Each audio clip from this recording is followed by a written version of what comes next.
Hi, everyone. My name is Laura Rosick. I'm Director Center for Southeast Asian Studies here at the University of Michigan. And thank you for attending this special um, special presentation this Friday for our Friday seminar series. We're really excited. This is the first time we have done this. So please bear with us. We have an interesting format, but I think you're really going to enjoy this movie. And I love that we're doing a Q&A after with the filmmaker and artist. So for today's event format, we're going to have a few announcements and introductions. We're going to film screen through a private link. Um, we suggest that you just open another browser window and watch this. We'll be chatting throughout the film and you be able to ask questions. And then you can come back to the Zoom webinar at 12:40 for a Q&A with the film director, Sean David Christensen, and one of our faculty members, Dr. Hugh Fung. Today, our co-sponsors here at the University of Michigan are the Department of Anthropology, Asian Languages and Cultures, and of course, the International Institute. And we'd be remiss, as usual, if we didn't graciously thank the United States Department of Education National Resource Center for funding for these and other events we're able to do at the center. We've ended up having some really interesting cultural events, including this one today. And next Thursday, we'll be screening a film called A Village Called Versailles and a panel discussion with two faculty from Tulane University looking at the Vietnamese expat population in New Orleans and the aftermath of Hurricane Katrina. So please join us for that if you are able. That is at 7 p.m. next Thursday. And to keep you busy during our Michigan winter, next Friday we have another CEAS lecture from Diana Kim, who is at Georgetown University, The Rise of Opium Prohibition Across Southeast Asia. So please join us for that as well. And we're really excited to be able to screen Ghost Tape number 10. And those of you who were with us last week, and I know there's quite a few of you who are, this kind of is a nice dovetail from Scott Stonington's discussion of the spirit ambulances and end of life in Buddhist countries to look at how the United States has actually weaponized Buddhist faith in the Viet Nam War. We're really excited to have the film director, Sean David Christensen, here. He is an artist who works in music and film. His work has been featured at the Hammer Museum, San Francisco International Film Festival, and South by Southwest. He is a graduate of the Center for Visual Anthropology at the University of Southern California and lives and works in Los Angeles. And again, please, after you've watched the movie, come back and you can ask questions and have a discussion with him after. And today, for our question and answer, we're really excited that Hugh Fung, who many of you know, will kind of direct and lead the discussion after the film. She's an environmental historian of Vietnam and a lecturer for our center. A lot of you have seen her speak and most of the students have interacted with her. She's also affiliated with the Ohio State University as a visiting scholar and with the University of Hawaii as a lecturer in history. She received her PhD in history from the University of Hawaii, and she's currently working on her book project entitled The Production of Water Space, an Environmental History of Early Modern Vietnam. And we're really excited. I think this will give she'll be able to lead a good discussion of the movie. And of course, we want to wish all of our friends here in Southeast Asia and across the world a happy Lunar New Year today. And we hope you are able to at least connect with some family and friends to celebrate with hopefully it's the start of a very good year. Just to mention, we're excited that we're able to show films, but just to mention that this cannot be recorded through Zoom, Skype, Google Hangouts, or any other meeting software without the signed consent of Sean David Christensen. We can't share the link with others. Access is restricted to those who have registered for the event. So we appreciate you respecting these guidelines since Sean has been so gracious to share this movie with us. So what we will ask you to do is, again, open a new browser, open this film link, and press the play symbol. And you'll be able to watch this. We'll come back at 12:40. We suggest you leave your Zoom webinar browser open. We won't be able to hear you. We will still be on webinar mode. Please, if you have any problems accessing the film, let us know by sharing that in the chat function. We will be here monitoring. And thank you for being a part of our experiment. We're hoping this is the beginning of our ability to be able to watch films together and use a different forum to be able to explore Southeast Asia. During the film, please submit question and answer, use the chat feature. I know I probably will, and I will see you at 12:40. My name is Hugh Fung, and here we have a son, David Christensen, who, just offers a very, very wonderful film.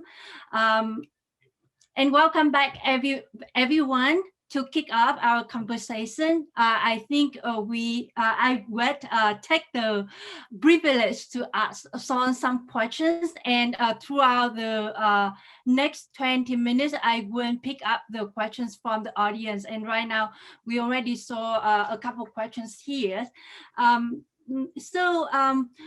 First of all, happy Lunar New Year's to everybody. And it is just such a nice way to talk about Vietnam on the first New Year's of, one of the very important festivals in Vietnam, which is Tết. I believe that a lot of audience here would share the same feeling with me in a way that this movie is really, really a kind of journey, even just 30 minutes.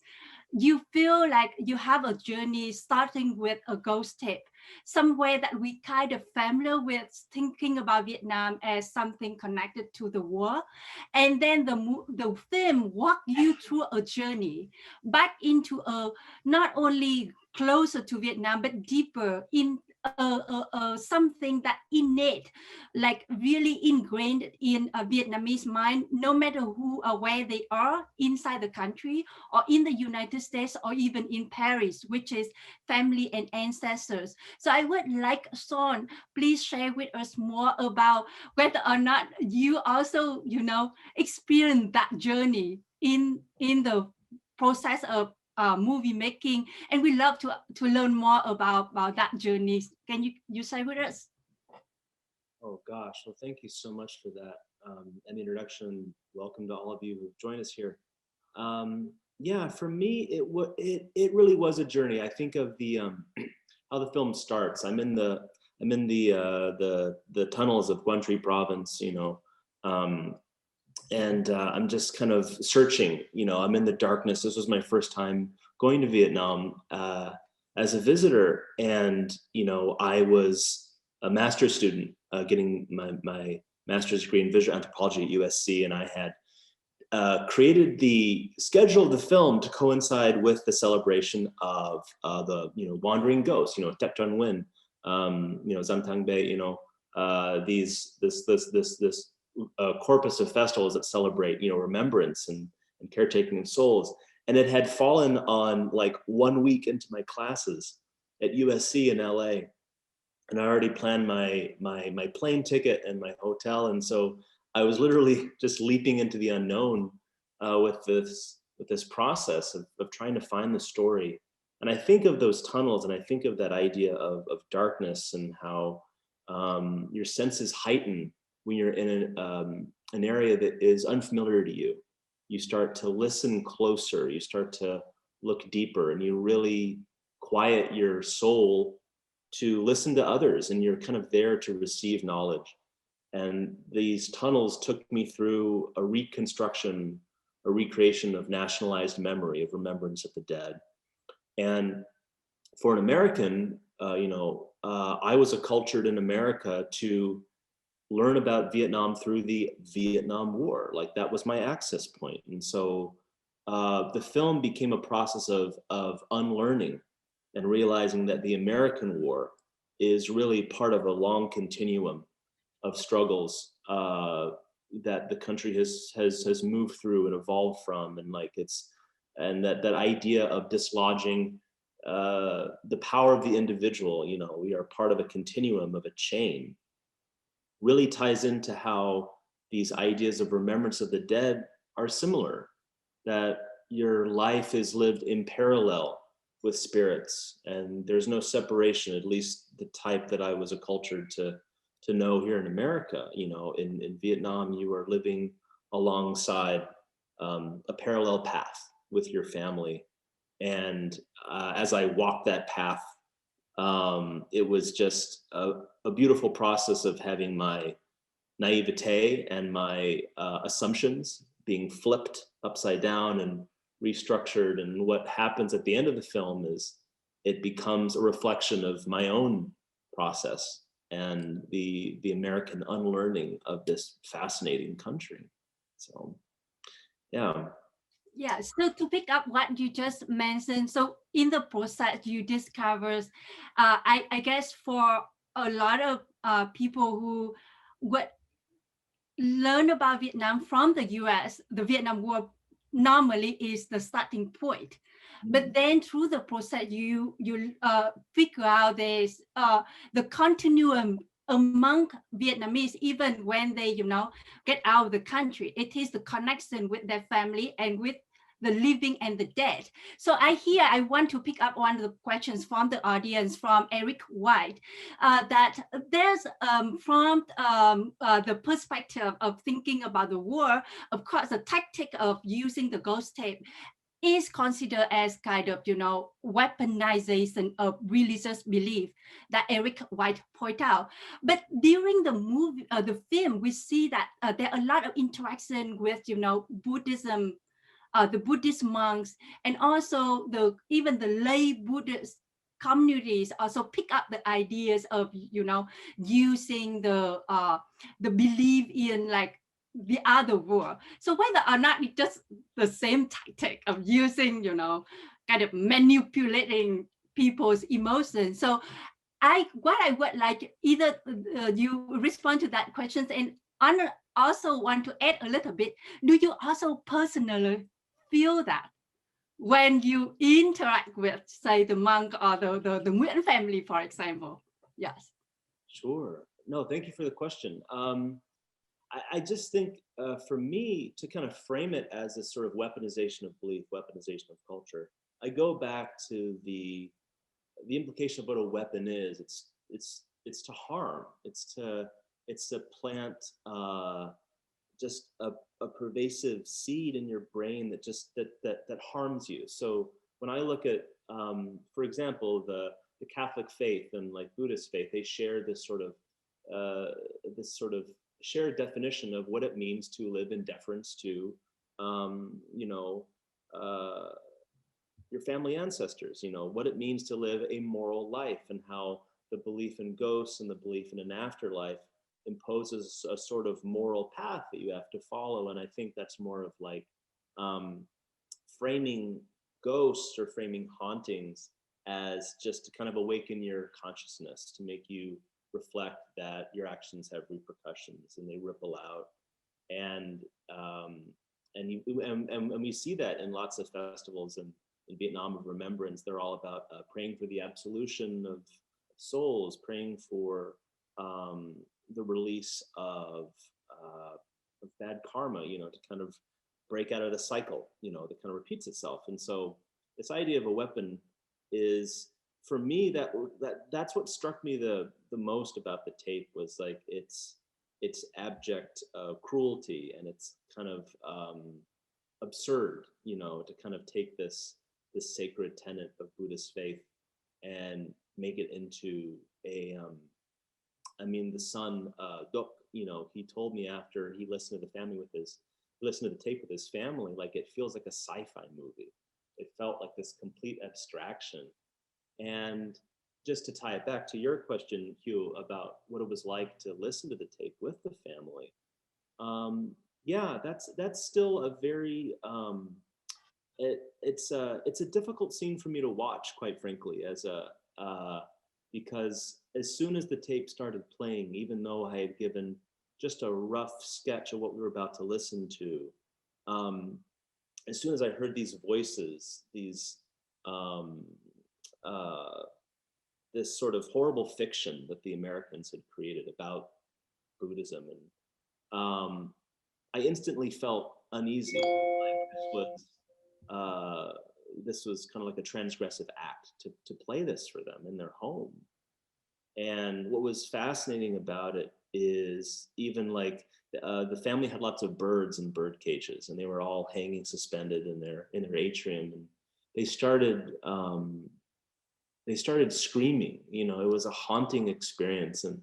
And earlier in the day, when I was sharing meals with them and talking about setting up their family altar and things like that, the birds had memorized after years of living with them, the birds had memorized the Buddhist prayer, you know, Azida Fat, you know, and they even had mimicked the Z, which is specific to the northern dialect, you know. And it was so intriguing that the birds had become this record, this audio record, you know, this biological kind of remembrance. And the tape for me was really just kind of a crack in the door to these larger discussions about what it means to what it means to leave something behind, you know, just the idea that they created this tape and now it just exists free floating on the internet, which is where I found it. And so just to tie it all together, you know, yeah, I felt like I was kind of perpetuating that level of aggression, even by just sharing the space with this family that was listening to it with me. But after we all listened to it, and I was just sweating, you know, because I was just so nervous because I don't speak Vietnamese, and through my guide and my fellow researcher Hoa, she said to me via Van, she said, I know what you're trying to do. That's what he said to me. I know what you're trying to do. And just that try, it was this so considerate of him to understand that, you know, this is a young man who, you know, is just learning, you know.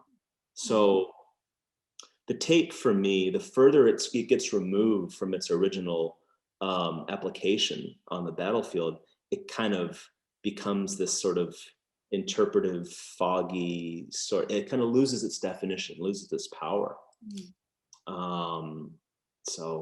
Yeah, just it is wonderful, wonderful of sharing, and I want to add a teeny bit to, you know, to from like at least my perspective of kind of familiar with that kind of scene about, you know, living not just parallel with the people in the afterlife, but you constantly interact with those people, because in Vietnam, for a lot of family, they worship ancestors. That means you have a lot of death anniversaries for the days like a Tet, like a day, also the day that people would come back to talk to their ancestors. So the dead can be scary as God, but at the same time, it can be very intimate. So to talk about weaponize the belief, I just want you to ask that you can't really weaponize any belief if the people don't actually believe in that.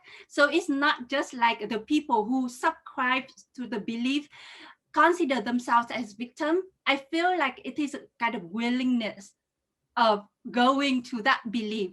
And I can see that even for the people that we met in the movie, like Tina Huỳnh, at the end you ask her, "Oh, do you believe this?" And she said, "I think I believe it." So it is a process of that, whether or not you want to get into this culture. So thinking about whether or not you want to talk about weaponize the belief, or actually people actually take the initiative, you know, take the active role to get in that culture. It's quite interesting to that. And I want to take the questions from Larry Asman from Wisconsin Madison. Have the film been shown in Vietnam, and how was it received? Yeah, well, Larry, it's nice to hear from you. I know we talked via email a couple of months ago. My friend Maggie Bodemer, who teaches at Cal State Poly, she has shown the film in Vietnam for some of her classrooms because she lectures there from time to time. I don't know how it was received. I wish I knew, but I know it has been screened in a handful of classrooms that Maggie has taught. I also sent a copy of the film to the Nguyen family, but haven't heard back. but I keep in touch, you know, with email with all the folks who helped me make the film. And there were so many. Pham Tu Hang is a filmmaker in Vietnam, and she was instrumental in connecting me with these individuals and families that allowed me into their homes. So, gosh, yeah, I always think of them. They're always, you know, but I haven't, in terms of specifics, no, I haven't heard how they feel about it or how it was received. But I hope to do a screening for folks in Vietnam sometime. Yeah, I hope that we have a little, probably like more events to show that, especially during the time that we can do virtually like that. But as I mentioned before, this meeting today is the first day of the new year, so probably we don't have people from Vietnam at this moment to watch this. Yeah, but it would be interesting to know the reaction from people in Vietnam. And I would say that to complicate it, the pictures of, you know, Vietnamese audience, the war actually still exists in the memory, but I would say the younger generation still, like, you know, have a very different reaction. Like today, people would be very welcome and talk about that. The governments have a less, you know, you know, you totally can, even for talking about some kind of, you know, life after death, you know, this is a communist country, but you clearly still can go and talk to people about this topic. That really showcase a kind of openness to you know, to talk about those sensitive topics. And we have a questions from Konix Heckman from Hamburg University. On your journey making the film, have you come across any stories and evidence that weaponizations of religious belief was actually working? So I think probably it's similar to, hope I interpret the questions well, like one of the thing would come to the audience mind at the very first scenes of the film would be like, do people actually believe in that? You know, Tina Huing told us that like the sound of the tape can be kind of fake, right? So do actually people believe in that, or it's actually have any impact? Do you know on your research about the ghost tapes? Yeah, I mean, there. Also, just to recognize, there's a scholar. He's a retired military sergeant, Herbert Friedman, who is a veteran of PSYOPs with the U.S. forces, and he compiled this wonderful kind of catalog of just like anecdotal sort of information from vets and Marines who served. One of them was and also in your questions emails, Hugh, you talked about where's the indexical number 10 come from? You know, like why is it ghost tape 10? There were numerous tapes that were made between 1964 and 1972, 3, or right around the time it was kind of the demilitarization. And I just feel that's such a chilling sort of detail that like this is 10 of who knows how many. But in terms of its effectiveness, there was an anecdote about they produced a tape called Tape 69T, and the T stood for tiger. And what they did is they recorded the sound of a tiger from a Cambodian zoo, and like edited it alongside a version of a ghost tape. And what it was is they played it over a zone of conflict where there were tiger fatalities suffered by the Northern Vietnamese soldiers. And when they played it in this in the Pacific area, they recorded, you know, about 5 defections that day. And so it's hard to tell if that is like a religious belief or if it's just more capitalizing on just this fear of death, this fear of like life is just so tenuous in wartime, and any crack in the door that we can find to sort of like widen that sense of doubt or a willingness to disengage. I just thought that was such a sad kind of strange experiment that they spent money on a helicopter pilot to fly a tape recorder machine to Cambodia, record a tiger, and then bring it back. Just that whole that whole military machine just for recording was just absurd. but that is kind of an example of the lengths they went to create these forces, these psychological forces. Yeah. I guess we have reached to one, and we still have questions here, but I think we have to wrap up. I know that we can talk a lot more, but I think I'm gonna one son said one more, like sharing with us about the very last scenes of the movie, and I want to ask that, you know, Buddhism or like even Buddhist lay communities is just one dimension of the current Vietnamese cultures in the way that they explain about the dead in our memory, the other life. It is very rich, and most of the time people might reluctant to say whether or not they believe or not. They would not say it because if you want to believe, you don't say it.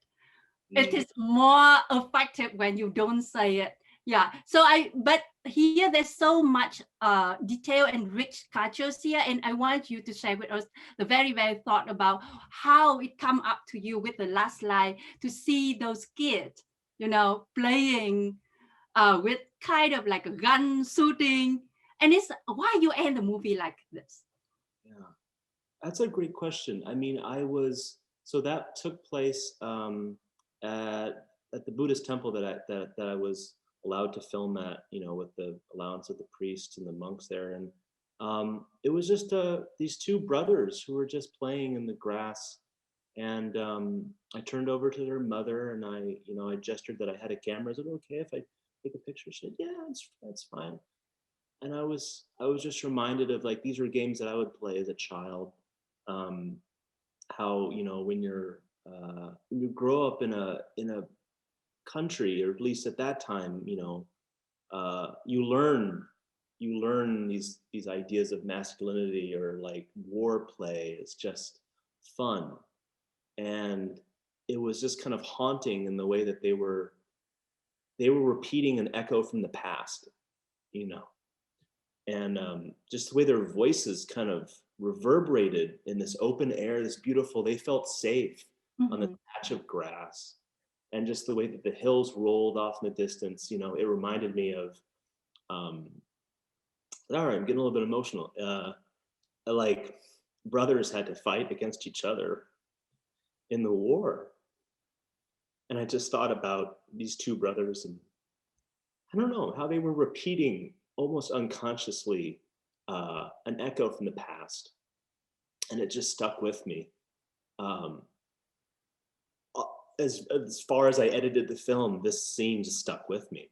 And I had it included at the end, and you can hear them talking and laughing over the credits as the film continues. And I just thought it was a way to kind of, to lead the audience out with this sort of like, this sense of like, what truly are we leaving behind when we create these tapes, when we leave this, as David Biggs calls it, this footprint of war.